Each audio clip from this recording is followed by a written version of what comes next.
My name is Jeff Klein. As I may have told you, I've been Jeff Klein most of my life.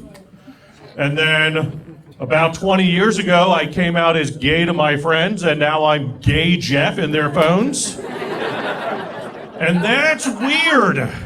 Because I'm like, how many Jeffs do you know that you've had to categorize all of us in your phone? And they're looking at me like, you're the only Jeff. It's not a hate crime, but that's a hate misdemeanor, in case you were wondering. It's rude. Spent 20 years with the nickname Gay Jeff. It's just a factual nickname. It's not even that exciting. It's just rudely factual. And then I hung out with a high school friend. He lives up in Boston. I flew up to hang out with him. Another high school friend flew out, so the three of us are kicking it in Boston. We said kicking it because we grew up in the 80s, all right?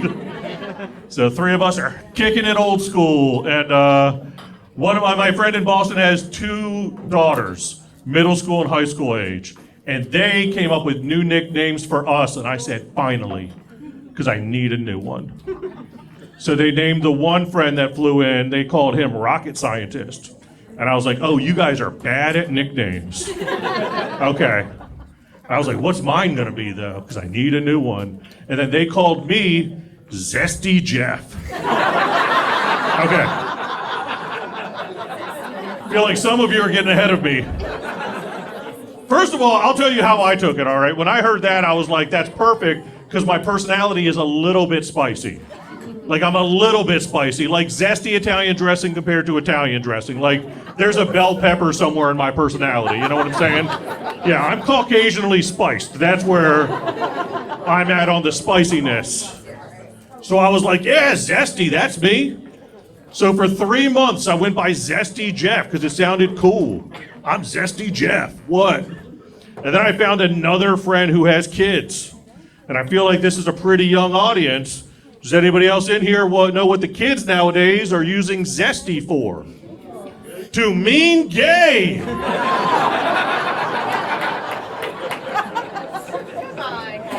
The whole time they were just calling me Gay Jeff.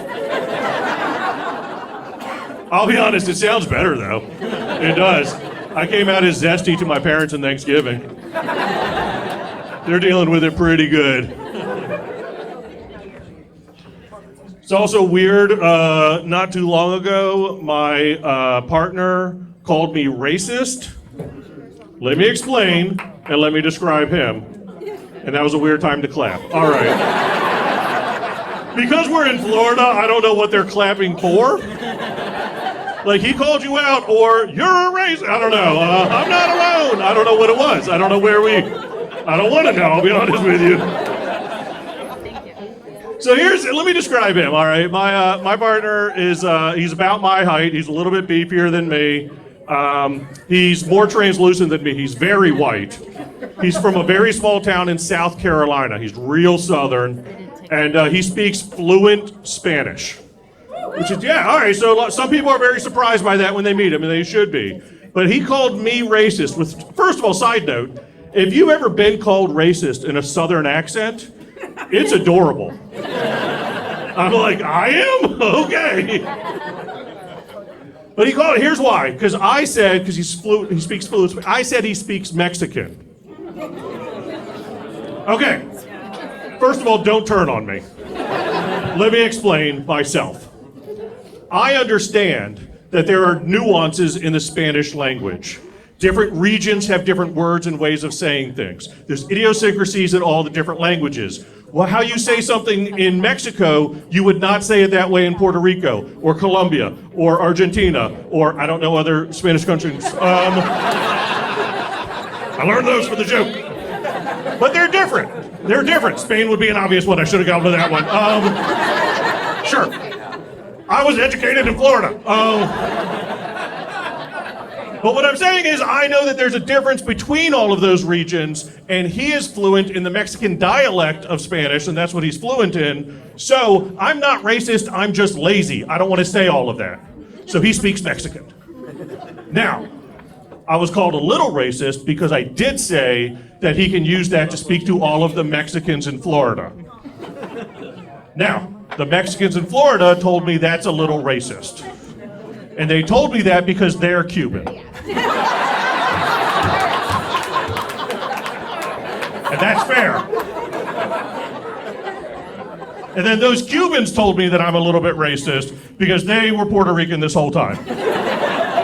And I can hear it now. I can hear it. I travel a lot for comedy. I love getting to travel, by the way. I do hate traveling with the fact that I have sleep apnea. Just clap it up if anybody else has sleep apnea in here. One brave person, two brave people, thank you. I feel I can hear some of you breathing, and some of you have awake apnea and aren't owning it up right now, but that's fine. Maybe a machine would make you less cranky, sir. That's fine. If you don't know what sleep apnea is, it means I have to sleep with a mask strapped to my face and I'm tethered to a nightstand. Or if I don't do that, I will snore loud enough to wake up a 2-city block radius, and I will die 637 times in the night. It's a very dramatic disease. We don't currently have a walk for it, for the obvious reasons.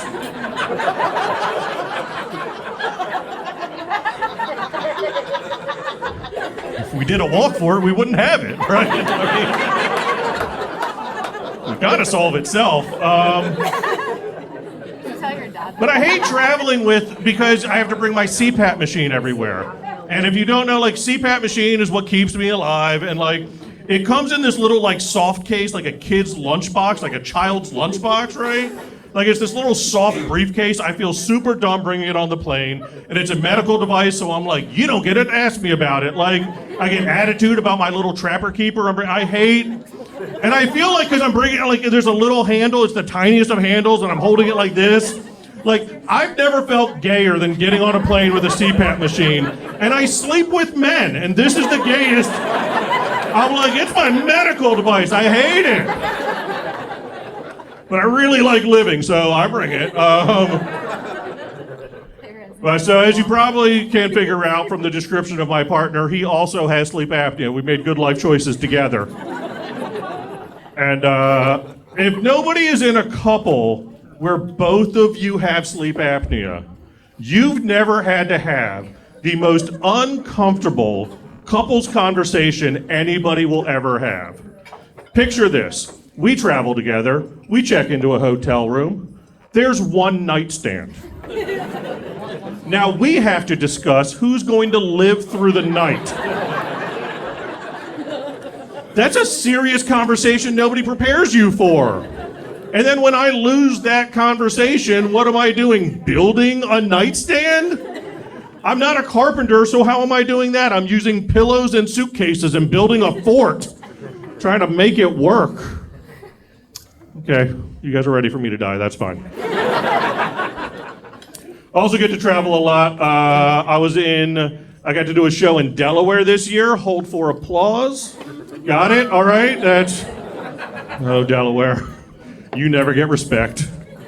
Here's the thing, I was in Delaware, I got to do a show for 200 bears at an event, 200 gay bears. If you don't know what a gay bear is, I'm going to describe it very quickly very succinctly. Sir, I believe you're a straight man, am I correct? Nailed it. Everybody look at the straight guy up front. All right, let's make it weird. Cool. Sir, if you were gay, you might be considered a bear. But since you are straight, you are considered out of shape. All right. Don't hate on us because we got cute names for shit, all right? We're adorable. But here's the thing. All right, first of all, I want to make it very clear. I'm not trying to recruit you, but listen.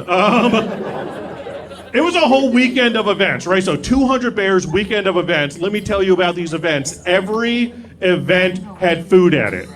Yeah, that's what the community's like. At the comedy show, there was a meat and cheese tray in the back people could graze on. They had a beach day that they put sandwiches at, and I assume just because of the pun of sandwiches. I can't imagine another reason you would have that there.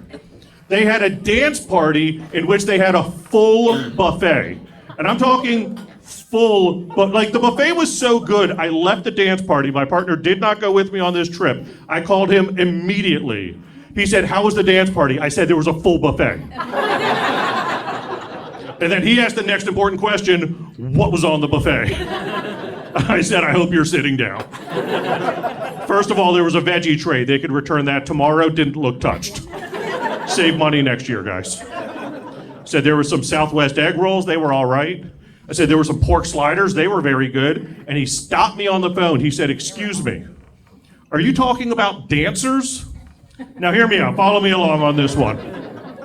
If you know a gay, if you meet a gay, if you run into a gay ever, please let them know we are adding this to the vernacular, okay? If there is ever a gay bear go-go dancer, they are forever now known as pork sliders. Because it works way better than it should. I'm gonna be honest with you. Like, the more I've thought about it, if I had a friend that went out to a club and I'm like, yo, how was the club last night? And he's like, oh my God, the club was dead, but the pork sliders were nice. Okay, I have an idea of how the night went. And I'm like, tell me more. And he's like, yeah, well, first of all, they were real meaty. Well, that makes sense. I get it. He goes, yeah, they had surprisingly soft buns. That is a surprise. Interesting. They had a real tangy sauce. Too much information. Too much information. I didn't ask for all that.